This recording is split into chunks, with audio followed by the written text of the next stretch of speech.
So weird to not have the transitions sliding across there. Welcome in, everybody. Welcome in. So, voice is a little bit better today. I did go to the doctor yesterday just to get checked out because, I had more intense soreness yesterday than I had previously. And I'm like, yeah, I just don't want this to linger. If there's something I can do about it, got it checked for strep. Didn't have strep throat. So that's a good thing. And while I was there, tested for COVID because I was around a lot of people. So if I was positive, I wanted other people to know. So it must just be a virus. Could just be a sinus infection. It could be the fact that I forgot to take my sinus medication all of last week. Wasn't sleeping very much. And so I was just agitated. But I'm feeling much better today. I slept in a little bit, so if you notice, we're rolling about an hour late. I went to bed about an hour early, and I got up about an hour late, so slept pretty good last night. And the voice doesn't sound as bad as yesterday, nor is it painful. Well, we'll just see what we can get done and how far we go today. So thank you, everyone, and welcome in. I did get a few of my overlay stuff figured out, but my starting screen is not there. I have not found that yet to download it back to the computer, but I've got some scenes rebuilt, and like you see, the overlays on the screen are in place, so we're good with that. I just need to move some stuff around. Wrong thing.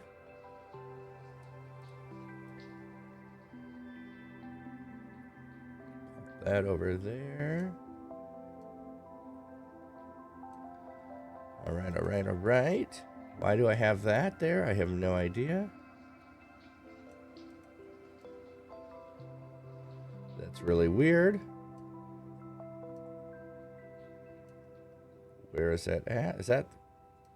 That's a code. Oh, that's super weird. That was my code, and it has that picture in there. All right. Don't know what's at the boot. We got a window capture here. I think I probably bumped the music in the background just a bit. I had it super low yesterday because my voice was dying, but we'll have it a little louder today. Window capture. Bum, bum, bum, bum. There we go.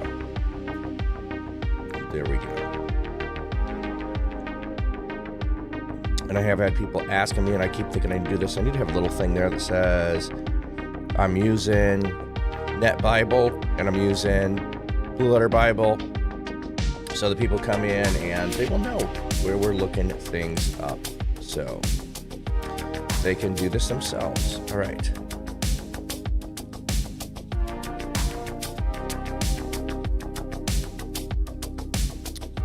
Thought I had it lined up to Proverbs 11. There we go. So you probably get tired of me saying this, but Proverbs are not promises. Okay, Proverbs are wisdom literature.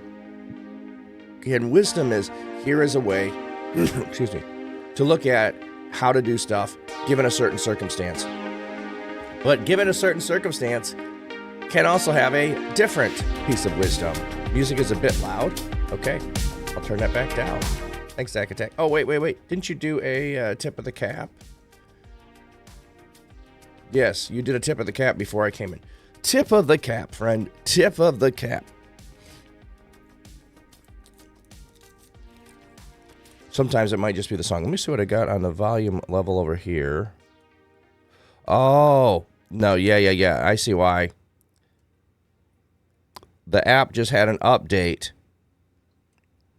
And when I opened the app, it bumped it to 100% on volume. So I wasn't controlling the volume. There we go.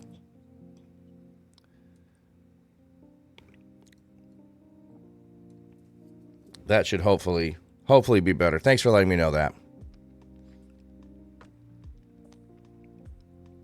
And now it's trying to give me an ad. Is that just gonna... There we go.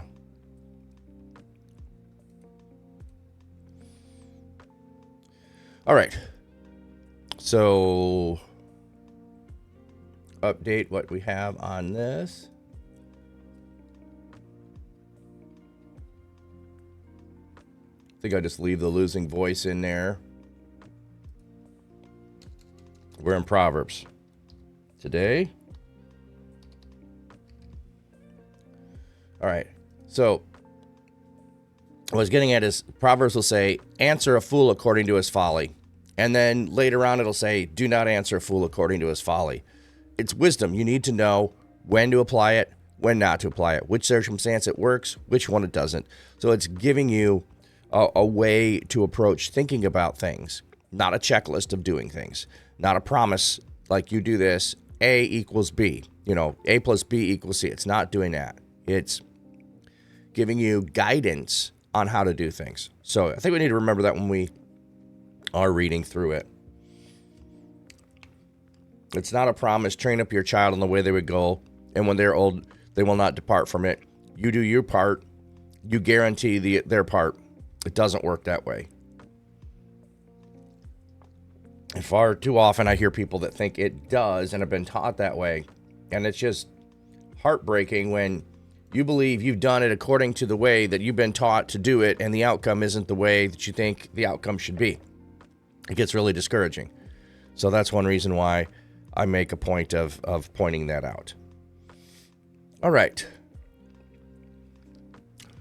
The Lord abhors dishonest scales, but an accurate weight is his delight. Okay, what do we have here? Abomination to the Lord. Okay. So, there are people out there who want to bring up different sins as being an abomination. This is the things that God hates most. Cheating other people. Here we go. Cheating other people. How come that's not a thing that we're talking about? When we get around and disasters happen and people are price gouging, and then there's a bunch of people say, yeah, but, and all of that, and dishonest scales, okay? I am taking advantage of you. That's what dishonest scales are. Now, I am not inclined to say that there is not a way in which you should make a profit. Nope. And I'm not saying you shouldn't take advantage of supply and demand. Not saying that. But if I'm buying blankets, I'm just going to pick something that people need. I'm buying blankets and I'm driving them to a disaster area where it's now cold, and I'm selling them at 200% markup so that I can put money in my pocket.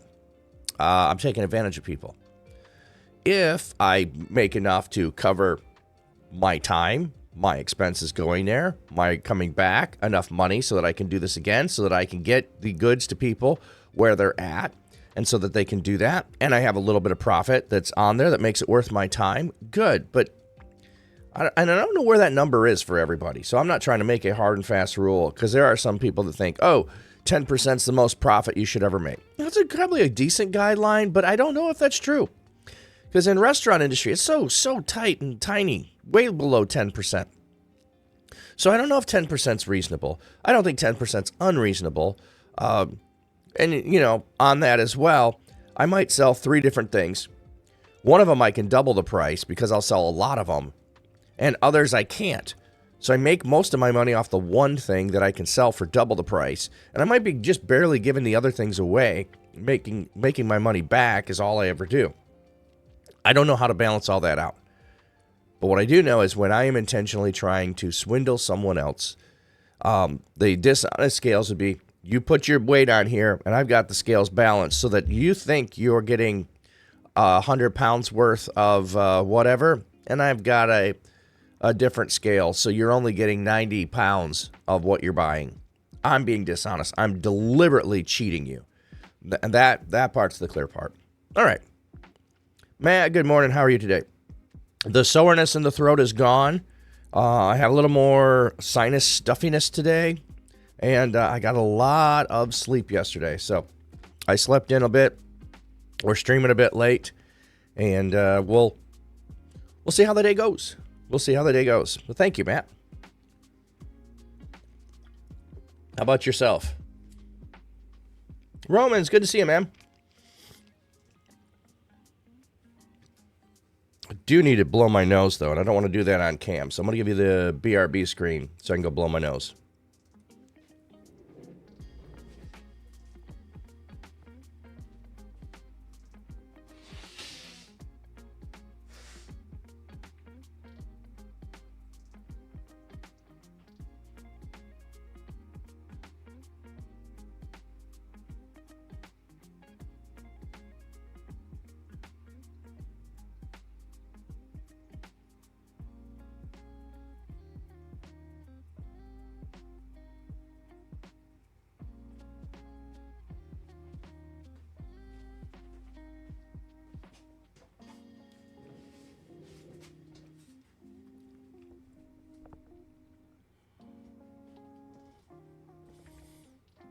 Doing well, can't complain. All right, that sounds good.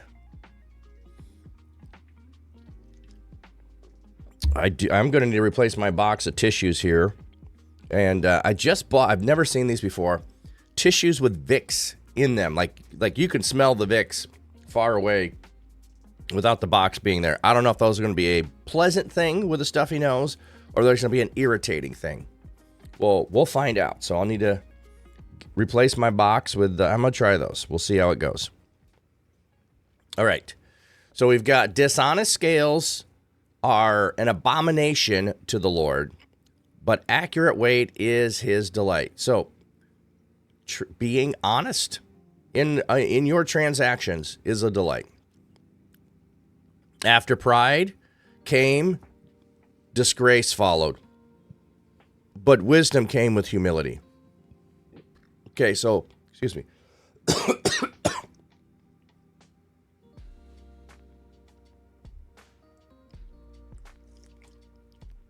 Pride is followed by disgrace. Like if you are the one that is so prideful, braggadocious, presumptuous, overconfident, and then you can't do it, you're filled with disgrace. Disgrace is what comes. So, or shame would be another way of saying it. So if I brag myself up and then I can't do it, there's tons of shame. But wisdom came with humility. So I'm not overestimating myself. I'm not talking myself up. I'm not putting other people down. I'm humble. My wisdom gave me humility when I was dealing with other things that were going on. Let me see if we have anything in the footnotes.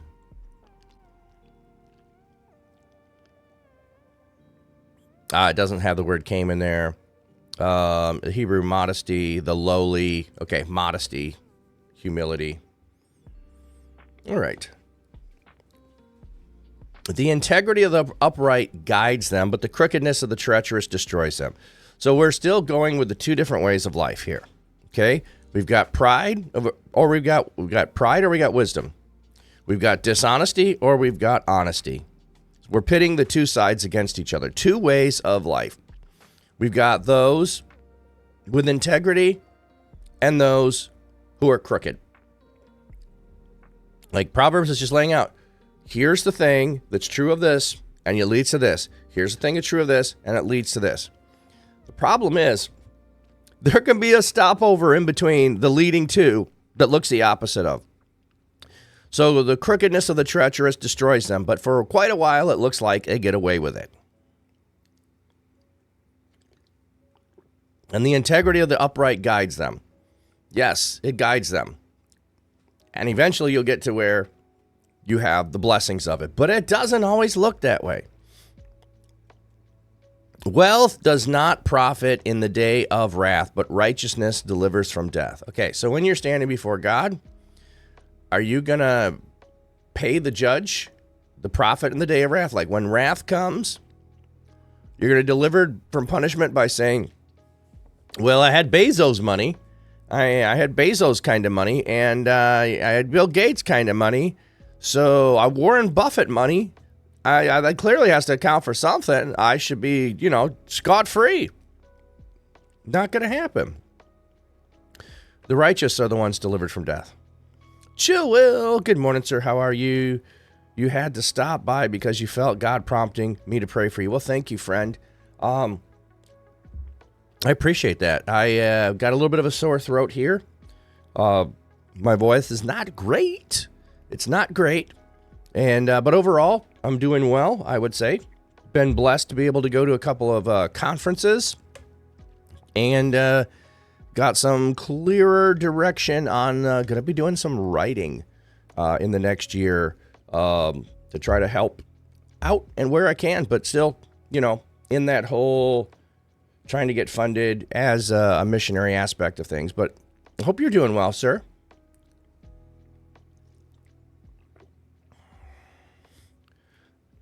And just throwing this out there, do you have Thanksgiving plans around for something big with you and your family? Are you going to be since you've moved and whatnot, not much going on.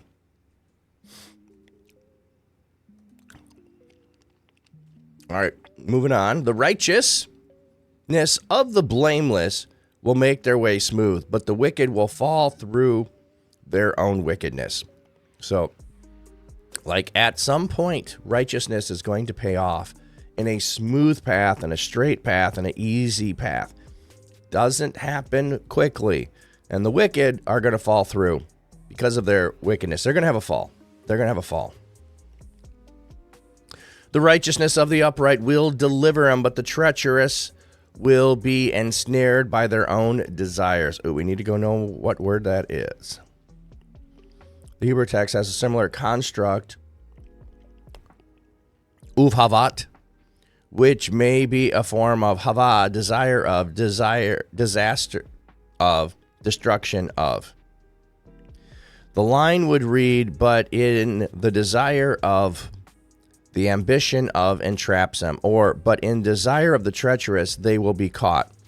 The BHS editors propose repointing the word to the plural absolute, uvhavat, resulting in the treacherous will be ensnared in their desires, or the treacherousness will be caught in their desires. The LXX has the singular form, but it does not represent a Hebrew construct form and not necessarily the same word as the Masoretic text. Ungodliness will fall into the hands of the unrighteous or encounter injustice. Okay. Let's go look up Proverbs 11 a second. I want to see what the word is for desire there.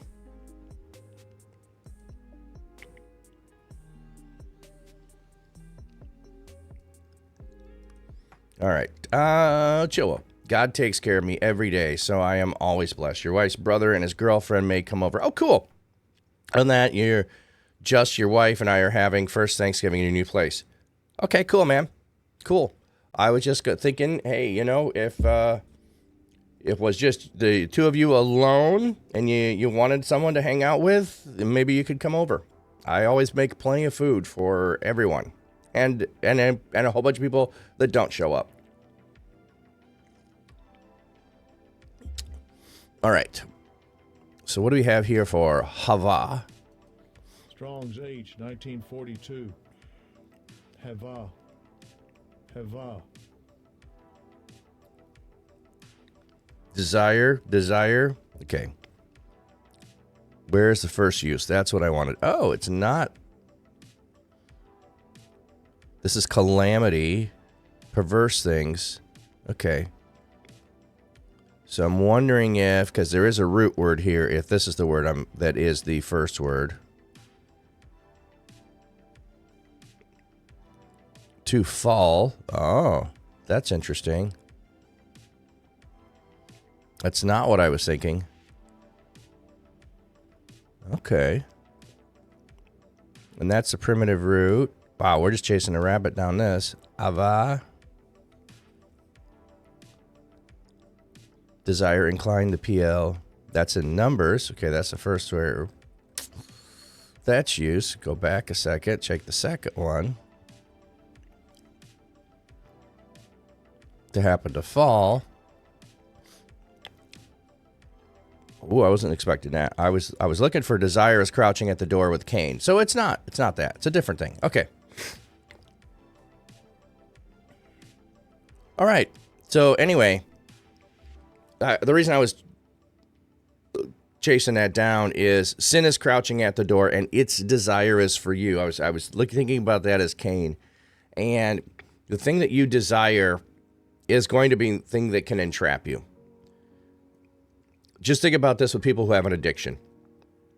If I have an addiction to something, my desire for it overcomes my judgment such that I pursue the thing that I'm addicted to at the detriment of anything else in my life. If have a gambling addiction, I put my house up, I put my car up, I borrow money, and I lose everything.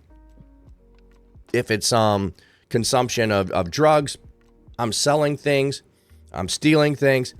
The desire consumes me so that I will do anything to get a hold of that.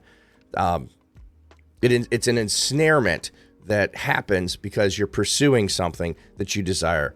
That's what the image I wanted to go with there and look at it. All right, ads will be coming in shortly. Chill. Well, we were inviting your brother-in-law and his wife's side and your brother-in-law to Thanksgiving as well, but we think they need a quiet holiday this year. Okay. And then Zack Attack, good morning. Good morning. All right, we got BRB. Let's go with the fish this time. And all the snow from yesterday is gone. At my house, not at my mom's.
All right, ad break should be all finished. So one of the things, too, is like we have a theme here in Proverbs, and it might be related to a whole section, what comes before, what comes after, but also in Proverbs, you can just have two things that are related to just each other and have two verses, and that's it, or one verse, and that's it. It may not be included in what's before and after it. I still think it's important to know what we've been discussing before and after. So right now we're paralleling two walks of life. The walk of selfishness and greed, and the walk after the Lord and loving your neighbor. That's the two paths that we have encountered. And you're picking a path that you want to be on. Which path do you want to go down? Excuse me. Okay, so we're looking at desire, so let's keep going. When the wicked person dies, his expectation perishes, and hope based on power has perished. Righteous person was delivered out of trouble, then the wicked person took his place. Chill. I choose the narrow path. Okay, this is interesting. What do we have here? So the wicked person dies, his expectations perish. The hope of strength, meaning hope based on power, in the genitive, his vigor is gone. I mean, the best way to think of this is if you have an evil dictator, like you can have a good dictator. Anyway, you have an evil dictator and someone takes over and overthrows him.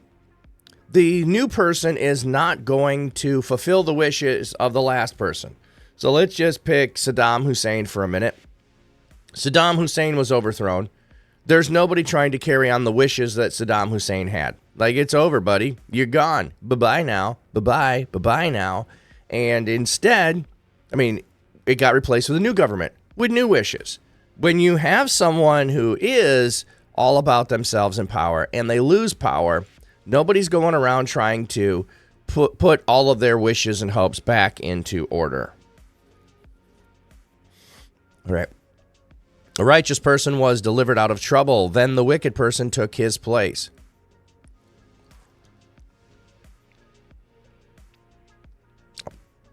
That one's a little confusing on me. So the righteous person delivered out of trouble, and the wicked person came and took his place. Is it he's taking the place in the time of trouble? I'm not certain on that. Like the wicked person got put into. I'm not clear on what they're trying to say there. Meaning the place of the trouble for the righteous was delivered from, the wicked takes his place. The wicked get into it instead. It falls on the wicked instead. Okay, that's what I thought they were going, but it was like the wording wasn't super clear. So in other words, when a righteous person is delivered from trouble, that trouble falls on a wicked person. Okay, maybe sometimes, not all the time. When his speech, the godless person destroys his neighbor, but by knowledge the righteous will be delivered. Yeah, so the words of the godless person destroys your neighbor. You're attacking with your words, slander, whatever else it might be, but by knowledge the righteous are delivered. So, but the righteous can get out of it with knowledge. What do you have here with knowledge? Come on, footnote. The antithetical proverb states, for a righteous person can escape devastating slander through knowledge. The righteous will have sufficient knowledge and perception to see through the hypocrisy and avoid the effects. Okay. So maybe, but by wisdom, the righteous person is delivered. But I see what they're going with. Okay. When the righteous do well, the city rejoices. When the wicked perish, there is joy. I mean, think about this. Like when Saddam was toppled, or you pick your dictator, and the tearing down of the statues of dictators is filled with lots of joy. I remember specifically with Saddam Hussein, a bunch of people hitting his statue with the bottom of their shoes. Excuse me. Hitting his statue with the bottom of their shoes, which showing the bottom of your shoes is an insult. And so now they're hitting him with the bottom of their shoes. Like they are dishonoring him. And when the righteous do well, the city rejoices. What do we have? The text, in the good of the righteous. I'm not sure. I don't have an example at the top of my head where something good happens and everyone rejoices in your city. We're not so focused in that way in some regards, but if you think about within your church, if something happens well, that then the whole church can rejoice with you. I imagine there could be stuff within the whole city. A city is exalted by the blessed, providing from the blessing provided from the upright, but it is destroyed by the counsel of the wicked.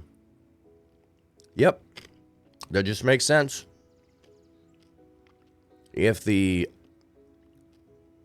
upright are providing blessing, then good stuff is happening in your city. And if you got wicked people, yeah, your city's being destroyed. The one who denounces his neighbor lacks sense, but a discerning person keeps silent. This is such a good one. This is such a good one. If your neighbor's doing something and your neighbor is lacking sense, you do not need to go and report to the authorities what your neighbor's doing. You don't need to run and do that in every circumstance and situation. Why? Because if I'm the one that's always running and telling the city council or whatever that they're violating regulations and whatever else, I start a feud with my neighbor. And in starting a feud with my neighbor, I am not able to get an ear for them to listen to and have a conversation with them.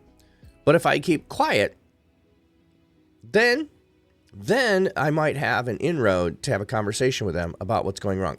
Like, if they know they're doing something wrong, it's not on me to go and tell on them.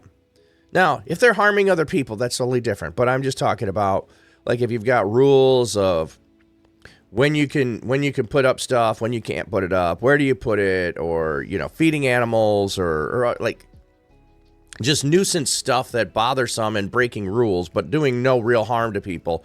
Why would I bother? Or, noise ordinance, they're violating noise ordinance. Well, you know what?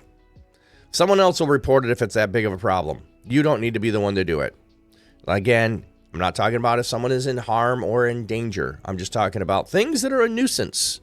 I was like, yeah, if they lack sense, they'll be found out. Someone else will report them. I should keep silent. I'm more discerning and have an opportunity in that way. Maybe that makes sense to you. Maybe it doesn't. But that's what I would think. The one who goes about slandering others reveals secrets, but the one who is trustworthy conceals matter. Yeah, loose lips here, I don't know if you're good at secrets or not good at secrets. When I was a kid, I don't think I was super good all the time at secrets because I wanted people to be trying to get me to tell them the secret. So then it would be fun for me to know the thing. So I remember one time I knew what my sister was getting for her birthday. And I wanted her to beg me to tell her so that I could have the privilege and power of not telling her. She wouldn't fall for it. And so I remember we were getting home from school off the bus, I think, and she was supposed to be, we're going to do dinner and presents, and she wouldn't bite, and she wouldn't, hey, what is this present that you know? What is it? If she had just asked me, it would have been so fulfilling. So since it was not fulfilling, I'm like, I'm going to spoil your opening it up, and I told her what the present was. It was a purse and a necklace. And so I tried to ruin it because I revealed a secret instead of being trustworthy and concealing the matter. Of course, it didn't bother her that way either, so I didn't ruin it too much. But I remember that in a lot of ways, and it's like, wow, the secret became all about me as opposed to being trustworthy with it. And I've later had people confide in me and please don't tell anyone, and I've never told anyone. May not even bring the conversation back up with them again.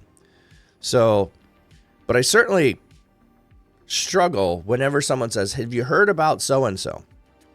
No, not interested. Do not tell me. I do not need to know. Go ask them about it. Go ask them about it. I don't know if anyone else has that happen in their life of people slandering you. It does not feel good. Let me say that. It does not feel good. When there is no guidance, a nation falls. But there is success in the abundance of counselors.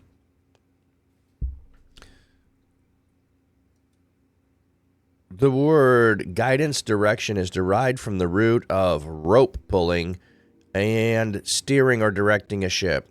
The spiritual guidance is like steering a ship here, the ship of state. Advice is necessary for the success of a nation. Well, I would think you could even say within a household too. If you do not have an abundance of counselors, how do you look at what could be or what should be or what how to weigh different things?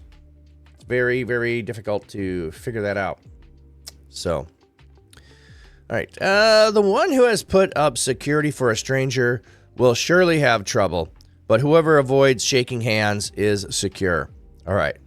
See how it bounces around from one thing to another here? Like this doesn't sound like anything that we've been talking about. Like, hey, if, one of you asked me to be a co-signer on a loan for you, probably not a good idea. Probably not a good idea for me to do that. Why? I don't know your financial stability. I don't know how you've handled your finances in the past.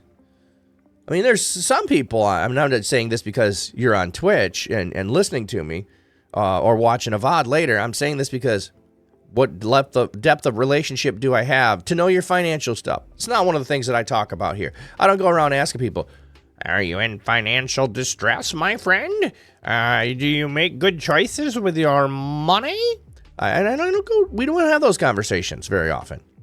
So it would not be wise of me from the standpoint of not knowing your reliability or your means to pay something back to be able to do it. However, on the other hand, going to Reach Conference, I did not make demands of everyone to pay me for the Airbnb up front. It's like, hey, take care of it when you can. Okay? Give me a little bit of deposit to know that you're good to come and you're committed. And then we'll go on with that. And then there was some things that happened and some people last minute needed to switch plans and staying with me. I didn't make the same request of them. It's like, hey, you're going to be here. We'll work it out. We'll work through it. But I wasn't putting it up for someone else. That was my own liability that I was inviting other people to participate. And there was no security. I wasn't going to lose anything. What I had was already lost if they didn't stay. That makes sense. All right. Bum, bum, bum. A generous woman gains honor and a ruthless man seizes wealth. Okay, what about she who hates virtue makes a throne for dishonor. The ideal will be destitute of means. This reading is followed in the English. Okay. That's weird. Those who are terrifying. The term aritz refers to a person who strikes terror in the hearts of his victims. The term refers to a ruthless person who uses violence to overcome his victims. Okay, that's interesting. So the carjacker kind of a person who is causing terror, the bank heist guys that wear masks and have guns.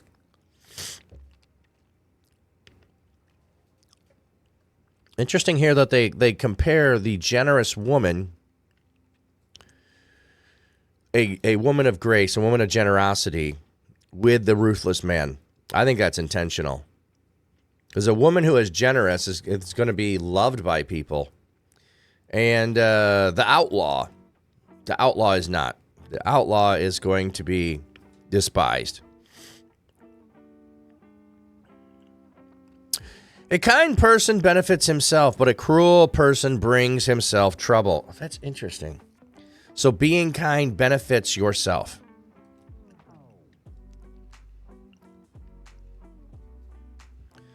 I try to be kind. I try to be kind. I may not always be kind. But was interesting, the funeral that I attended for my friend Tony, that was what everyone said. He was the kindest person they'd ever known. I've never heard such description at a funeral that everyone got up, talked about how kind he was. I thought that what a great thing to have people say about you, that you were kind.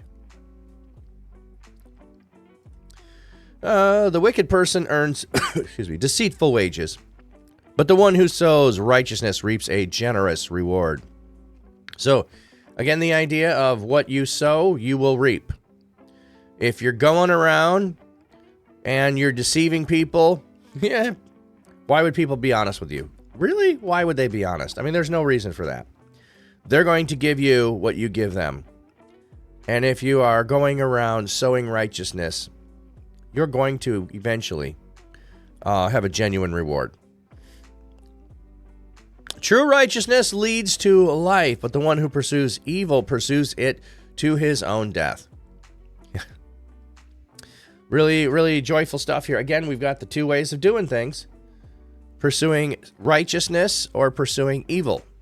Notice how, no matter how we switch the metaphor, pursuing self, pursuing evil, pursuing desire, they're all leading to not getting what we're actually pursuing. And righteousness, kindness, generosity are all going to lead to life.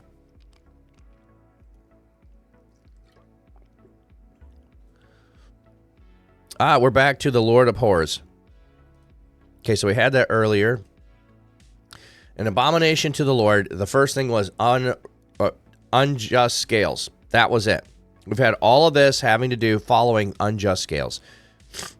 The Lord abhors those who are perverse in heart, but those who are blameless in their ways are his delight. Christopher, hello, hello. The word crooked, twisted, perverted describes the wicked as having twisted minds. Their mentality is turned toward evil things.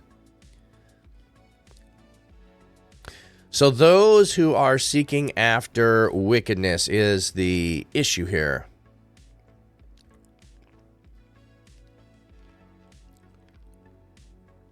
But those who are blameless in their ways are his delight. There we go. Chilwell, kindness is something you need to work. I am giving, but sometimes I am very callous with people because the heart of the people make me cynical. I try to remind myself that it is not my job to judge and that I am to just obey the prompting of the Holy Spirit.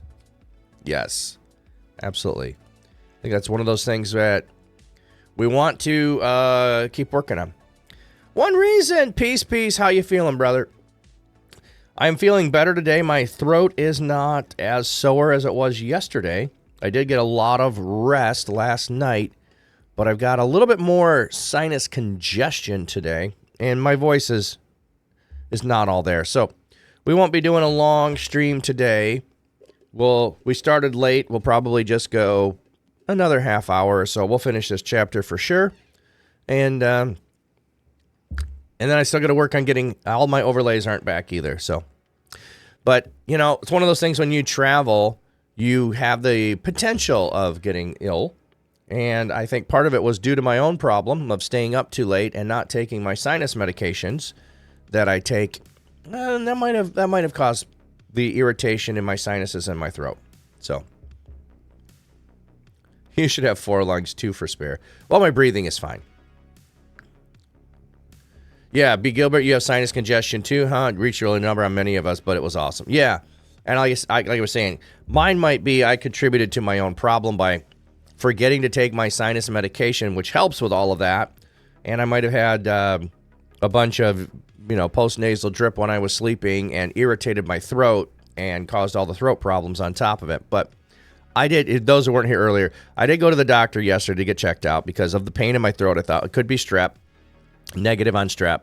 And while I was there, they're like, "Do you want a COVID test?" I'm like, "Sure." I was around a lot of people. If I have COVID, I want to let them know. I did not have COVID. So it's either just a sinus thing that I've got or just a little virus, and I'll be good. So yeah, B. Gilbert, you got a little bit of a sinus congestion too. That could also just be from all the air travel that I was doing. I was in San Francisco one week, Orlando the next week. Temperature fluctuation of highs and lows and different pollens in the air. Who knows what it was? But yes, it was awesome.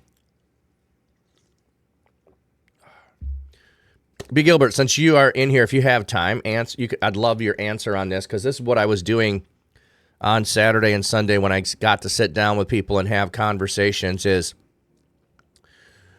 what are you taking away from Reach that you are going to put into practice or implement after being at Reach? It's a great conversation starter. So even if you don't have that answer, I would love you to think about that. What are you taking away that you're going to implement or put into practice after being there? So,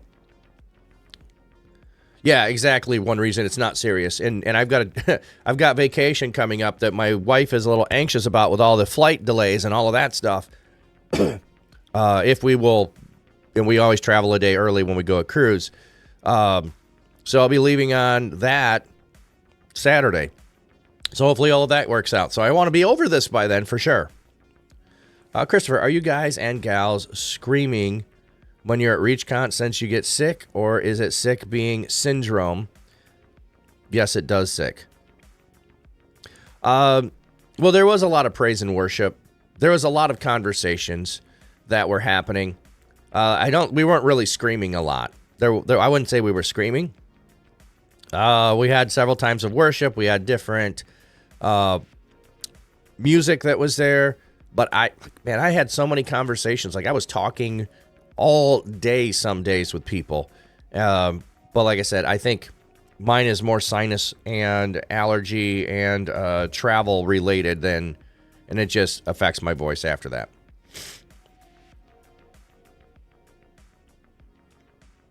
And speaking of Reach, very nice presentation. Reach was so good. And it was good for lots of people in lots of different ways. Because the enemy has come for us, but he can't prevail against what God has set in motion. Great question.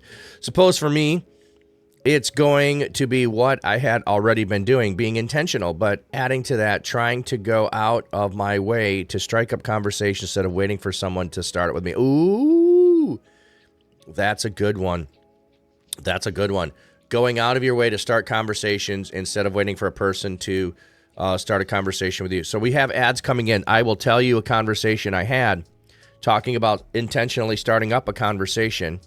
I go to the Sky Lounge because I got those perks, and I struck up a conversation with the bartender there.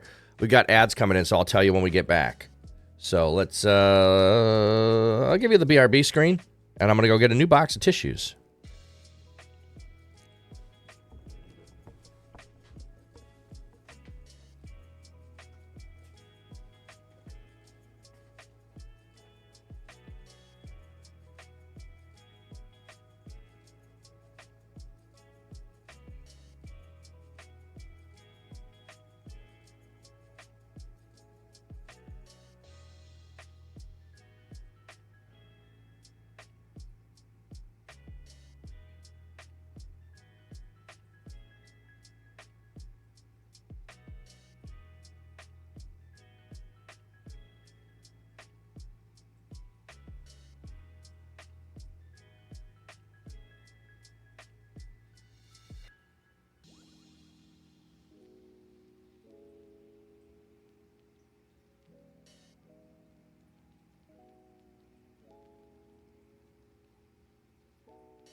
All right, you were watching Jono stream and it was loud. Yeah, Jono was streaming in the LAN center, and then they had music that was going and other stuff in there. That was a loud room at times. I had a couple people saying, "Hey, I see you in Jono's stream." So I was standing around talking to people in there, so would have had that. He was turning a room with the 7 admirals and the music, and the event was loud. Very awesome, though. Yeah, it was really cool.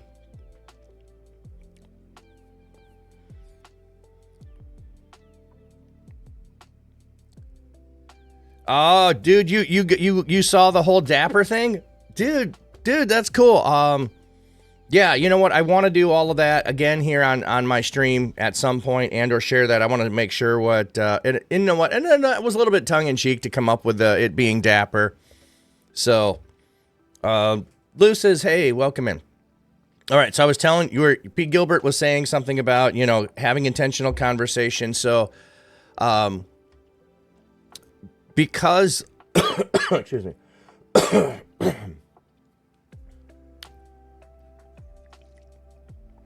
I love how you turned Dapper into acronym and also tying it into your yeah. It was fun to create that and figure it out, and I hope it makes sense for people.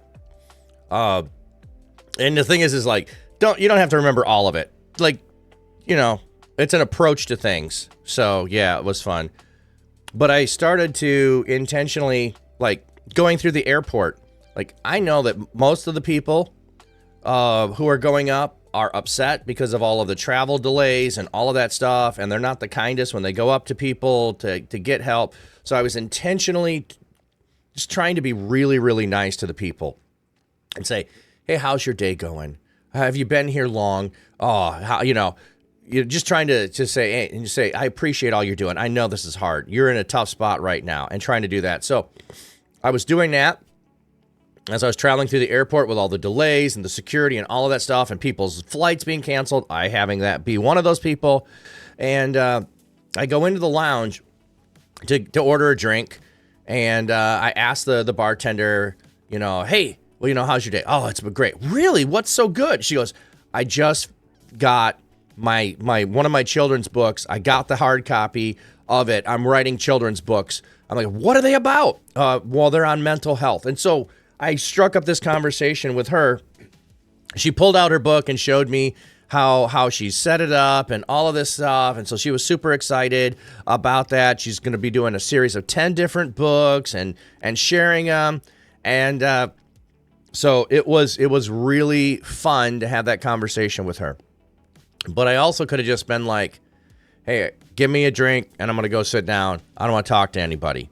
It would have been really easy to just do, hey, how's your day? Be polite. And then she says she's writing children's books and go, oh, that's nice. I don't have any kids. So it was really fun. Like if you get someone to tell them about something that they love doing, it is so much joy to see the joy that they have. And that was really cool. So yeah, sometimes you have to be intentional to ask people. And a different way of thinking about it is just don't ask, how's your day going? Like I was doing, like, hey, what's one thing you're going to put into practice from this or implement from the conference? You could also just say, hey, what's one good thing going on in your life right now? What's one thing you're excited about? Or what's one thing you're struggling with? I like to do the what's one thing you're struggling with and what's one thing you're excited about. So, all right. Well, I do not think I want to stay on too long today. I don't want to overdo my voice, but I want to finish this proverb for sure. And we got started late anyway, so let's see where we're at. The Lord abhors those who are perverse in heart, but those who are blameless in their ways are his delight.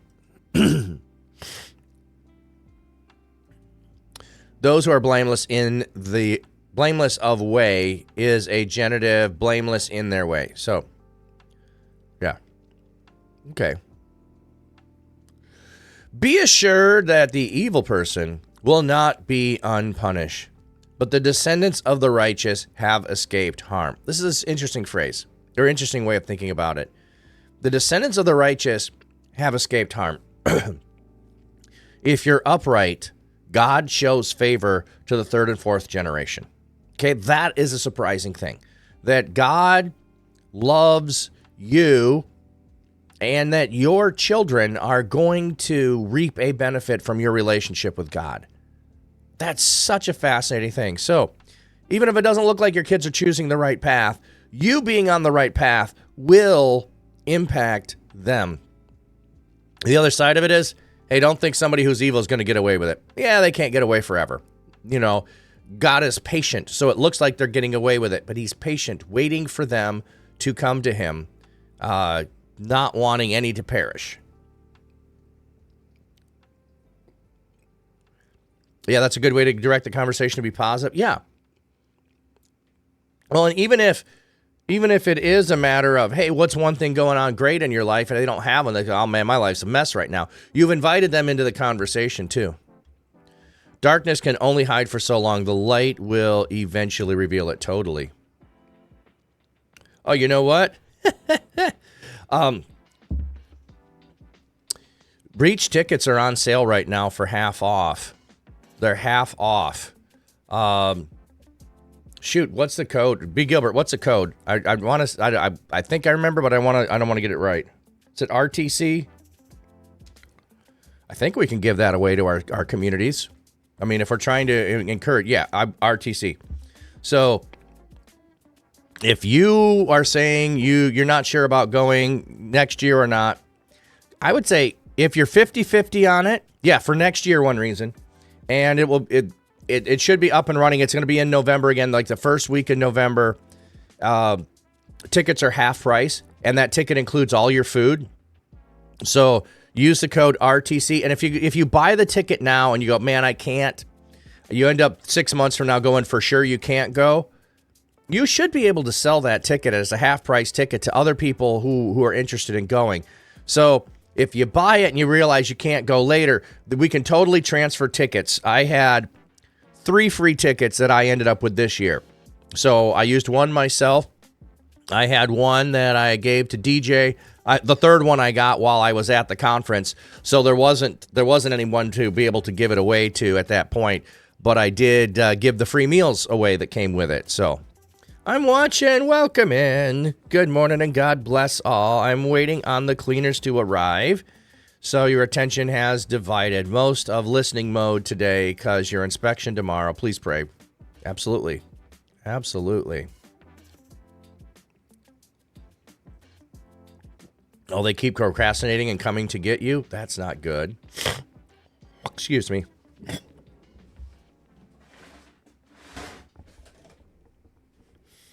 So yesterday it was my throat that was all super sore. Today I've got a bunch of congestion. So it's moving around.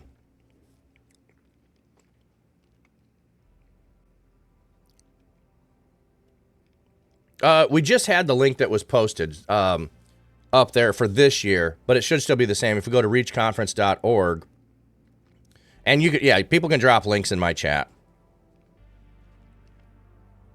So anyone who is interested and thinking about it, that ticket, that discount goes through Friday.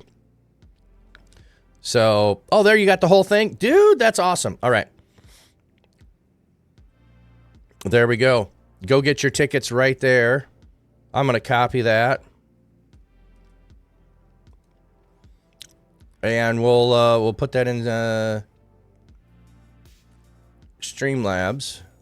I'm not logged in. All right. Let me just go here and paste it.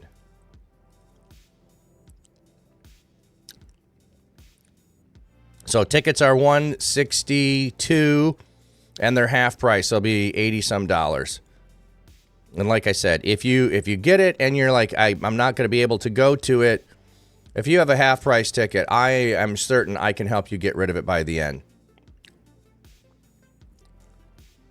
These are all pictures from this year. Ooh, I should be in this picture right here that's being covered up right there.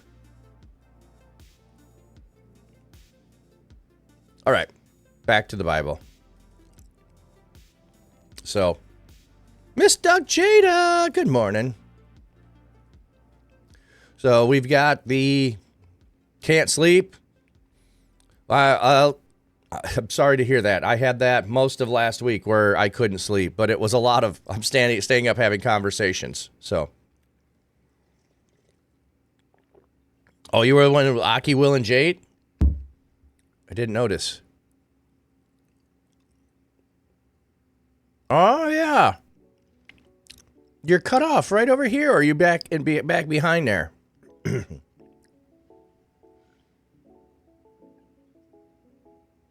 Yeah, you're just chopped. You're chopped. You're right off here next to Aki.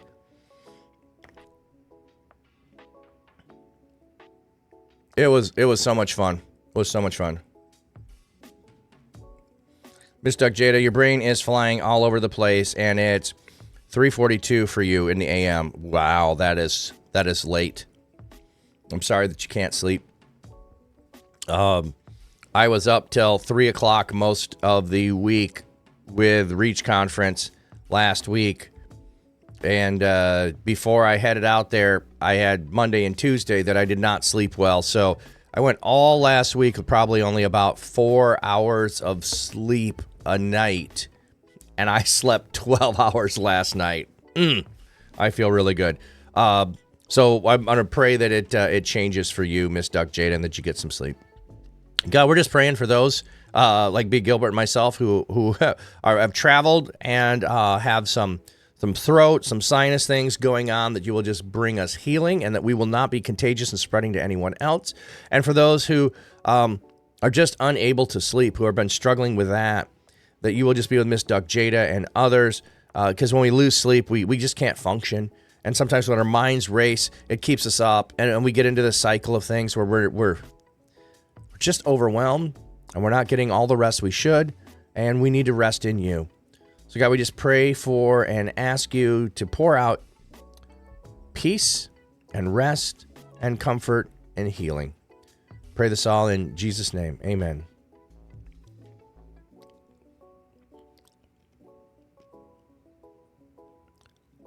Wow. Follow along. Oh, you know what? That's probably from the other conference.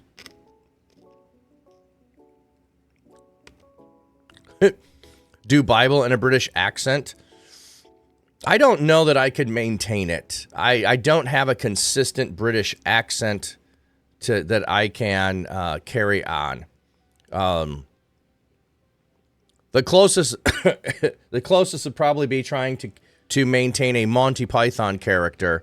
So if you have a Monty Python character with a British accent, I could probably carry that one on for a while. But right now with my voice, I'm not trying to do any voices.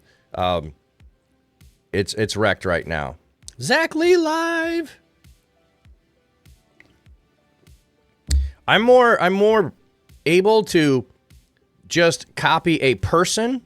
If I'm trying to copy a person like Arnold Schwarzenegger, or not do Arnold Schwarzenegger, but do Hans in France, and we're here to pump you up.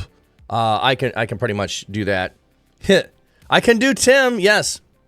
There are some who call me, and my voice just can't do it today. Tim, welcome in, Pastor Dustin. Pastor Dustin and I got to hang out at the same Airbnb. I mean, yeah, I'm not straining it. That was so awesome. What a blessing, hanging out with you. And you'll have to ask him about my running commentary, because I was chauffeuring everyone around, and I was just treating it like I was streaming. And at one point we joked around about maybe I should have been live streaming my driving around Orlando and commenting on everyone's wonderful driving skills around me. And then giving wisdom from Beavis and Butthead. So, like, that's what you missed by not being at Reach.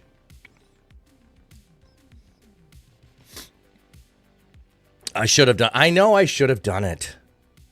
I know I should have. But I was driving. So I digress. All right. I don't know where we went down. If there's a rabbit trail. Excuse me, I need to get a cough drop.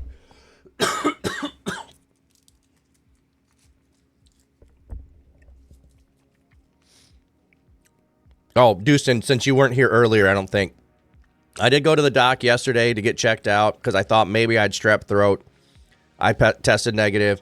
I did go, and while I was there, they asked if I wanted a COVID test. I said, sure, so I don't have COVID. So just, whatever I have is probably my own problem of not taking my sinus meds all week and or traveling on planes. So I do not believe I'm contagious for anyone else. At least there's nothing that they told me that I was.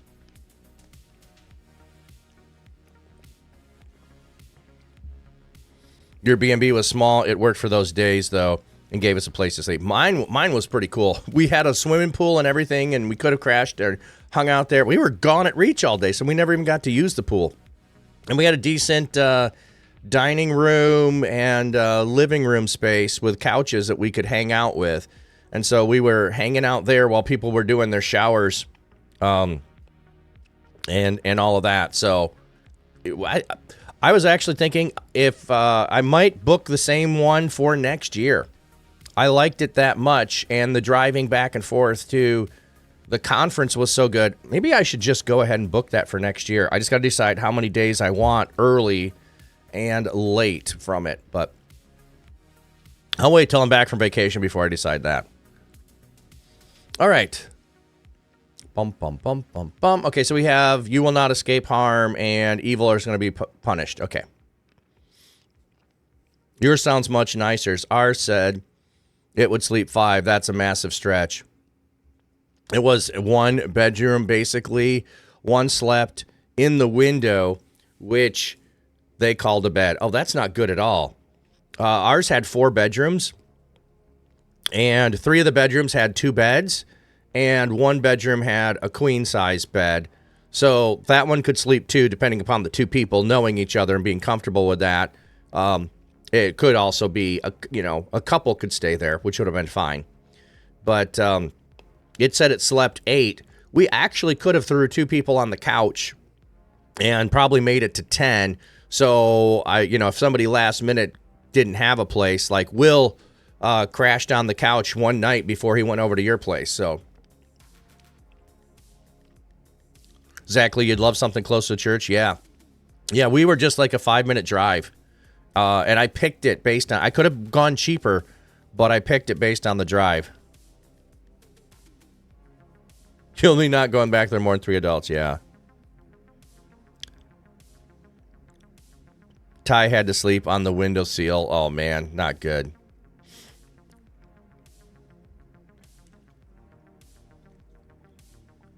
I should send you a video. Oh, man. All right. Let's see if we can finish this passage here. Okay. Like a gold ring in a pig's snout is a beautiful woman who rejects discretion. Okay. Would you put a gold ring in a pig's snout? Like, what would be the purpose of a ring in a pig? Like, it does nothing good. It helps in no way. So a beautiful woman who rejects, what do we have here on the footnote? Turns away from, okay, that would be rejecting.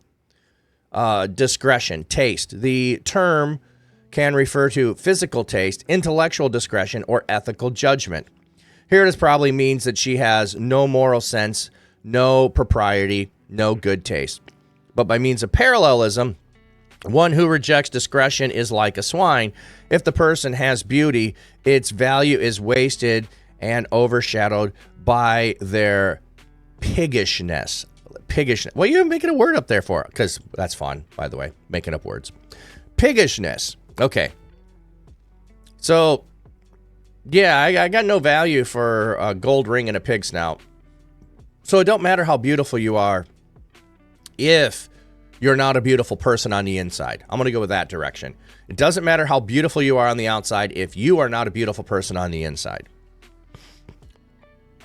The desire of the righteous is... Oh, also, by the way, a pig is an unclean animal here.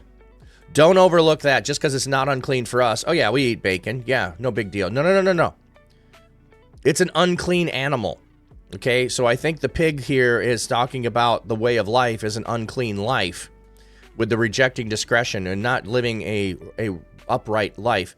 So it doesn't matter how beautiful you are. That's why I was saying I think it works to say an ugly person on the inside is not someone you want to hang out with, even if they're beautiful on the outside. Yeah, we call that pretty ugly. Yes, exactly. The desire of the righteous is only good, but the expectation of the wicked is wrath. Okay, so the righteous person is only desiring good, but the wicked know that they deserve what might come. They know they deserve what might come. They're expecting it. They're just trying to get away with it. One person is generous and grows more wealthy. Another withholds more than he should and comes to poverty. Okay. This is, again, one of those things where this is a general statement of truth. It doesn't always happen this way. But I'm sure you've watched people who are generous and they just seem to always have money, and they continuously are generous with their money and they continue to have more money. And you've probably seen a stingy person who never gives what they should, never contributes as much, and they never have money. And I think it's a fascinating thing. Now, that's not always true in all cases. There are some wealthy people that are stingy. And there are some, people that are generous that are poor. So it's not a always true thing. But in the mentality and the attitudes of how you have, if you're stingy towards other people, people will not be generous towards you. If you're generous towards other people, they will be generous towards you. A generous person will be enriched, and the one who provides water for others will himself be satisfied. So in the way that you care about other people, they will reciprocate back to you in many different ways. People will curse the one who withholds grain, but they will praise the one who sells it. Let's see, what do we hear on the withhold grain? The proverb to the merchant who holds back his grain from the free market to raise prices when there is a great need for the product. It is assumed that the merchants are supposed to have social conscience. So, right now, I don't know if you've seen, there's a whole big feud going on with cattle farmers who are not bringing their cows forward, and so that's causing prices to go up. This is exactly what they're talking about. Now, at times, it's not as straightforward as that, because the cattle farmer might have the grain prices, and he might have other prices that are causing him to go up, and he needs a certain amount too. But it's that whole idea of, if it's a scorching hot day, and I'm the only source of water in a 10-mile radius, and you are there, and you need to buy water from me, I don't jack the price up just to take advantage of you and the circumstance. I shouldn't do that. I shouldn't have gain at someone else's circumstance. That's not what I should be doing. But if instead I offer it to you, no. I know we're going to run out, but I want to give it to you. No, you don't have to pay me, or you just give me half price, or just give me a fair price. Like, you're the one that's going to be praised versus the one that people are going to curse. The one who diligently seeks good seeks favor. The one who searches for evil, it will come on him. Okay, this is interesting. So if you are seeking out schemes to get advantage on other people, it's going to happen to you. But if you are always looking to do good, you're going to end up with it. Like the umbrella salesman when it's raining. Exactly one reason. He should just be happy that his product is in demand and sell them at the price that he should, as opposed to saying, well, now that it's raining, I'm going to sell them at double and triple price. Yeah, that's a great example. One reason. I love that. The one who trusts in his riches will fall, but the righteous will flourish like a green leaf. So, like, if you're putting your trust in your wealth, at some point it is going to fail you.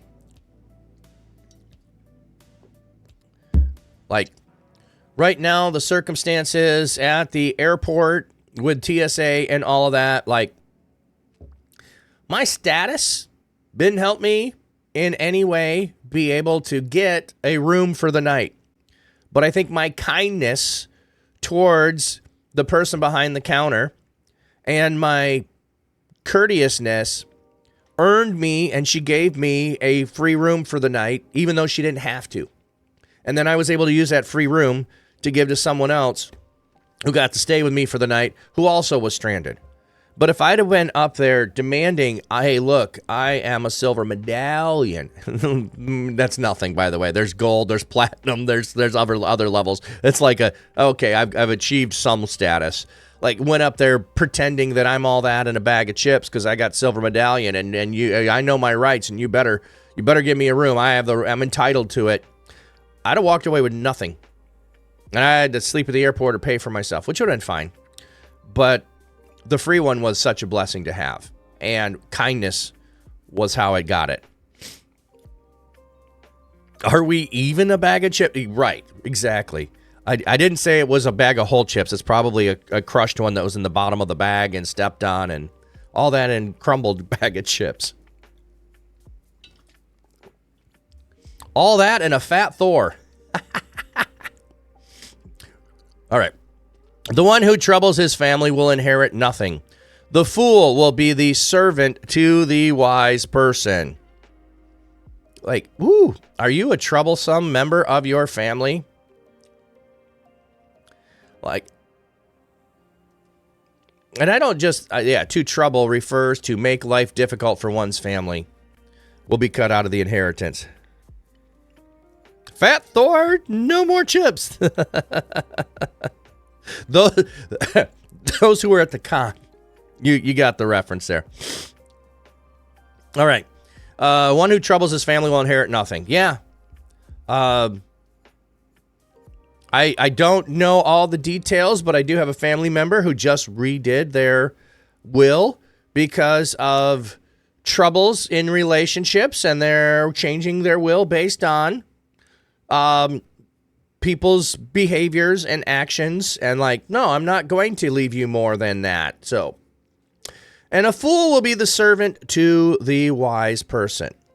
What do we have here with the fool? Fool here is the troubler of the first half, one who mismanages his affairs so badly that there is nothing of his family. Okay. So the fool is going to end up being a servant. That makes sense. The fruit of the righteous is like a tree producing life. The one who wins souls is wise. What do we have here in the winning of souls? The Leningrad Codex, one of the most authoritative witnesses of the Hebrew, mistakenly vocalizes sin with shin. The results is that nefasat is not a word. Early printed editions of the Masoretic text, other medieval manuscripts read correctly, nefesh at, soul. So that's interesting. So the sin and shin are different letters of the Hebrew alphabet. And so, yeah, it ended up with a word that doesn't exist instead of a word that souls. Okay. So winning souls. And Elaine Light. Welcome in. Welcome in. We've been talking about Reach off and on here, but we just started our first piece of conversation about cosplay with a reference to Fat Thor. So,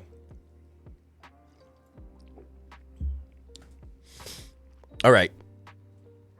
So, the fruit of a righteous person is like a tree that produces life. How does a tree produce life?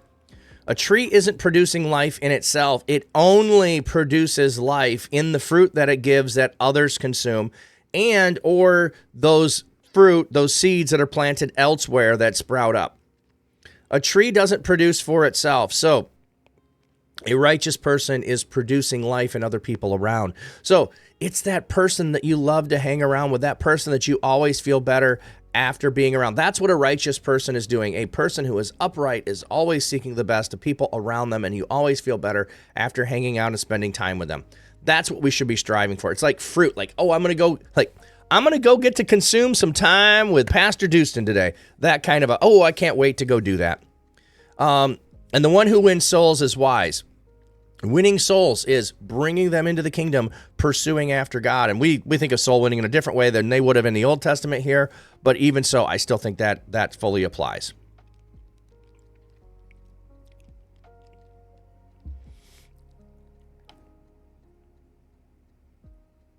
Yeah. Oh, so everyone I hang out with, exactly. On some level, so many people were being fruitful conversations, righteous towards one another, in that way. Exactly. That was it. Yes. 100%. If the righteous are recompensed on earth, how much more the wicked sinner? So, in other words, don't think that someone's going to get away with it forever. If the righteous are going to get their payment for what they do on earth, you got to believe that the sinners are, that the evil person is going to finally get their comeuppance. We just have to remember at times, God is patient, and he is going to wait and wait and wait and wait. All right, we made it through Proverbs 11 today.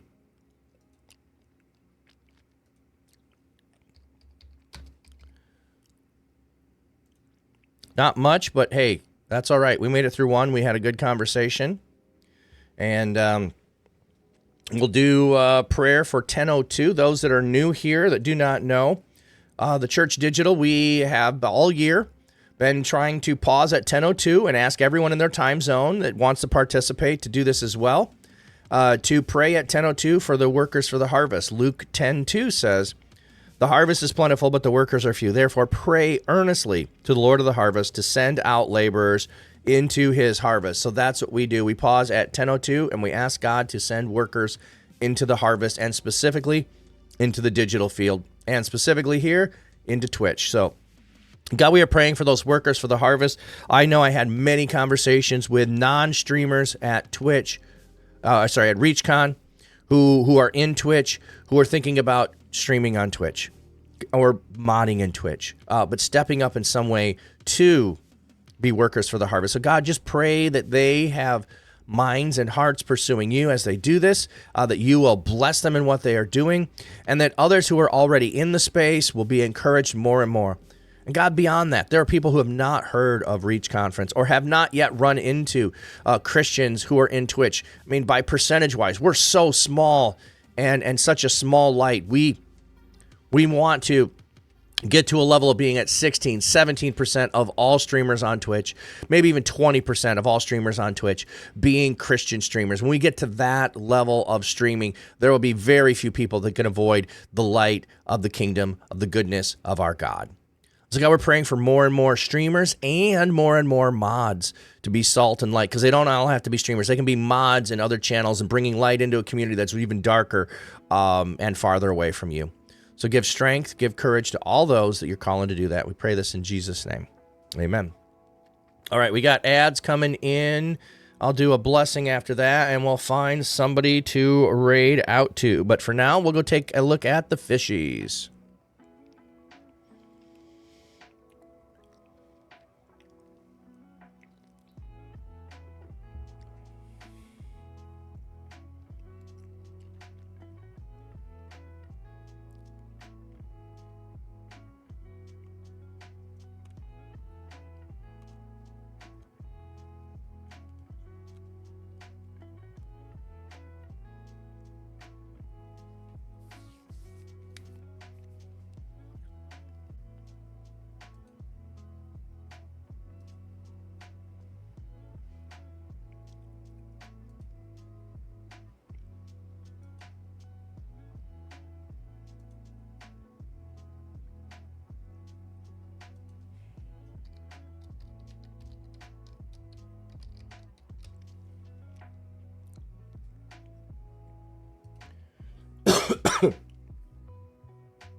All right, ad should be done. Bum, bum, bum, bum, bum. Hail and well met, friend. Hail and well met.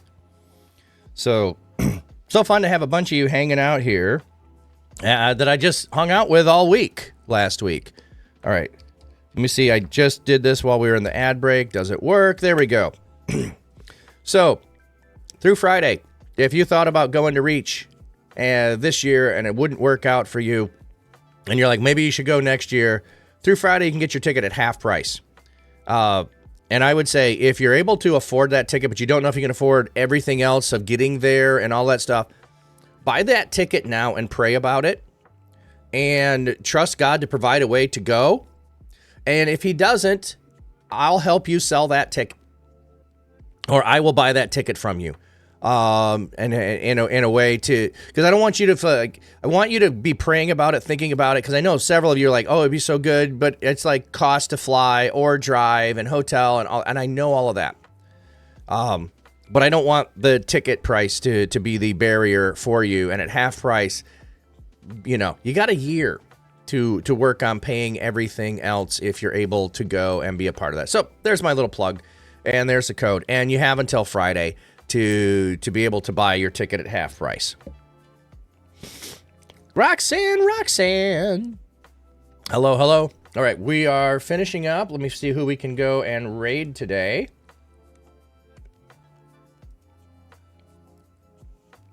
Bum.